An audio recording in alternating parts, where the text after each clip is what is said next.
ಬೆಂಗಳೂರಿನ ಮಲ್ಲೇಶ್ವರಂನಲ್ಲಿರೋ ಶ್ರೀ ಸಿದ್ದಾಶ್ರಮದಲ್ಲಿ ನವೀಕರಣಗೊಂಡ ಕಟ್ಟಡದ ಉದ್ಘಾಟನಾ ಕಾರ್ಯಕ್ರಮ ನಡೆಯಿತು. ಶ್ರೀ ಯಡಿಯೂರು ಕ್ಷೇತ್ರದ ಶ್ರೀ ರೇಣುಕಾ ಶಿವಾಚಾರ್ಯ ಮಹಾಸ್ವಾಮಿ ಹಾಗೂ ಹುಬ್ಬಳ್ಳಿ ಶಾಂತಾಶ್ರಮದ ಸದ್ಗುರು ಶ್ರೀ ಅಭಿನವ ಸಿದ್ಧಾರೂಢ ಸ್ವಾಮೀಜಿ ನೇತೃತ್ವದಲ್ಲಿ ಹೋಮ ಹವನ ನಡೆದವು.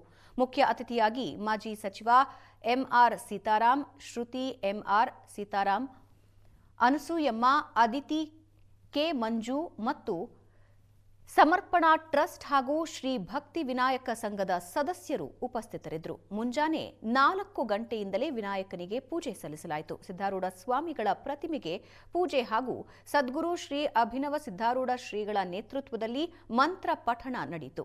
ಇದೇ ವೇಳೆ ಅಭಿನವ ಸಿದ್ಧಾರೂಢ ಶ್ರೀಗಳು ಕಿರು ಪುಸ್ತಕ ಉದ್ಘಾಟಿಸಿದರು. ಇದೇ ವೇಳೆ ಶ್ರೀಗಳು ಮತ್ತು ಗಣ್ಯರ ಸಮ್ಮುಖದಲ್ಲಿ ಟ್ರಸ್ಟ್ನ ಹಲವು ಸೇವಾರ್ಥಿಗಳನ್ನು ಸನ್ಮಾನಿಸಲಾಯಿತು.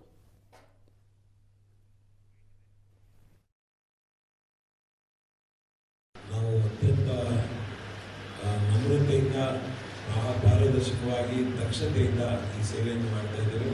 ಇದಕ್ಕೆ ತಾವೆಲ್ಲರೂ ಆಶೀರ್ವಾದ ಮಾಡ್ತಾ ಇರೋದು ನಾನಿವತ್ತು ನಮ್ಮೆಲ್ಲರಿಗೂ ಸಹ ಧನ್ಯವಾದಗಳು ಮತ್ತು ಕೃತಜ್ಞತೆಗಳನ್ನು ಹೇಳಿದೆ ಅಂದರೆ ತಪ್ಪಾಗುತ್ತೆ. ಸಿದ್ಧಾರೂಢ ಸ್ವಾಮಿಗಳು ಇವತ್ತು ಇದನ್ನು ನಡೆಸ್ಕೊಟ್ಟಿರೋದಕ್ಕೆ ನಾನು ನಮ್ಮ ಸಿದ್ಧಾಶ್ರಮದ ಟ್ರಸ್ಟಿನ ಮತ್ತು ಎಲ್ಲ ಭಕ್ತಾದಿಗಳು ಯಡಿಯೂರು ಕ್ಷೇತ್ರದ ಶ್ರೀ ರೇಣುಕಾ ಶಿವಾಚಾರ್ಯ ಮಹಾಸ್ವಾಮಿ ಹಾಗೂ ಹುಬ್ಬಳ್ಳಿ ಶಾಂತಾಶ್ರಮದ ಸದ್ಗುರು ಶ್ರೀ ಅಭಿನವ ಸಿದ್ಧಾರೂಢ ಸ್ವಾಮೀಜಿ ನೇತೃತ್ವದಲ್ಲಿ ಹೋಮ ಹವನ ನಡೆದವು.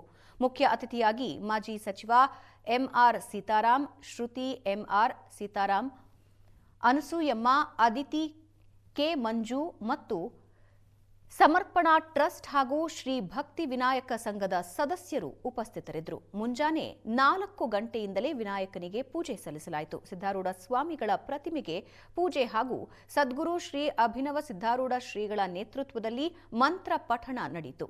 ಇದೇ ವೇಳೆ ಅಭಿನವ ಸಿದ್ಧಾರೂಢ ಶ್ರೀಗಳು ಕಿರು ಪುಸ್ತಕ ಉದ್ಘಾಟಿಸಿದರು.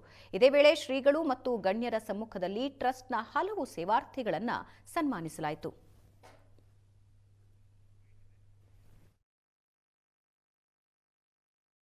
ಅತ್ಯಂತ ನಮ್ರತೆಯಿಂದ ಪಾರದರ್ಶಕವಾಗಿ ದಕ್ಷತೆಯಿಂದ ಈ ಸೇವೆಯನ್ನು ಮಾಡ್ತಾ ಇದ್ದೇವೆ. ಇದಕ್ಕೆ ತಾವೆಲ್ಲರೂ ಆಶೀರ್ವಾದ ಮಾಡ್ತಾ ಇರೋದು ನಾನಿವತ್ತು ನಮ್ಮೆಲ್ಲರಿಗೂ ಸಹ ಧನ್ಯವಾದಗಳು ಮತ್ತು ಕೃತಜ್ಞತೆಗಳನ್ನು ಹೇಳಿದೆ ಅಂದರೆ ತಪ್ಪಾಗುತ್ತೆ.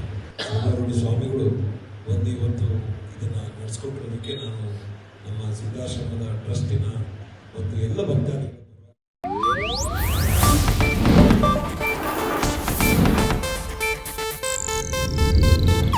ಇದು ಏಷ್ಯಾನೆಟ್ ನ್ಯೂಸ್ ನೆಟ್ವರ್ಕ್ ಪ್ರಸ್ತುತಿ.